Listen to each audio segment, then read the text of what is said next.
Adilabad market యార్డ్లో రాత్రి రైతుపై దాడి చేశాడు పీఎస్సీఎస్ సీఈఓ పండరి. మద్యం మత్తులో రైతు మహేష్ పై అటాక్ చేశాడు.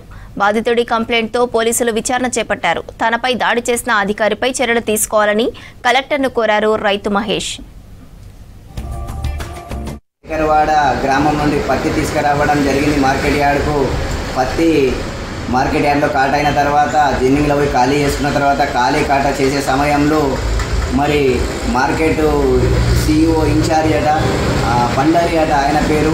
ఆయన నా పైన దురుసుగా ప్రవర్తించడు, నానా బూతులు మాట్లాడడం జరిగింది తాగిన మత్తులో. మరి ఆ సమయంలో నన్ను కాలర్ బట్టి కొట్టడం వల్ల నేను పక్కకొచ్చి 100 ఎమర్జెన్సీ కాల్ చేయడం జరిగింది. వెంటనే ఇద్దరు పోలీసు వారు రావడం జరిగింది. వాళ్లకు ఇక్కడ జరిగినటువంటి సంఘటన గురించి రైతులు మరియు నేను చెప్పడం జరిగింది. మరి వాళ్ళు మేము చూసుకుంటామని చెప్పి ఆయన్ని వదిలివేయడం జరిగినది. వదిలివేసిన వెంటనే మళ్ళీ ఎవరికి చేయాలో అర్థం కాక కలెక్టర్ గారికి ఫోన్లో తెలియజేయడం జరిగింది.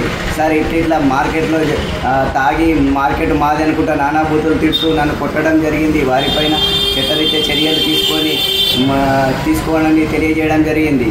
తెలియజేయగా వాళ్ళు మా తర్వాత ఒక 30 మినిట్స్ తర్వాత మరి ఆయన్ని మళ్ళీ పట్టుకురావడం జరిగింది. పట్టుకొచ్చిన తర్వాత డ్రంక్ అండ్ డ్రైవ్ టెస్ట్ చేయగా వారు తాగినట్టు నిర్ధారణ జరిగింది. అటువంటి నిర్ధారణ జరిగినప్పుడు మరి ఆయనకు చట్టరీత్యా చర్యలు తీసుకొని మార్కెట్ యార్డ్లో ఎటువంటి సంఘటన జరగకుండా, రైతులకు ఇబ్బంది కలగకుండా అందరికీ న్యాయం జరిగేలా చర్యలు తీసుకోవాలని కలెక్టర్ గారికి మరియు ఎస్పీ గారికి నేను కోరుకుంటున్నాను.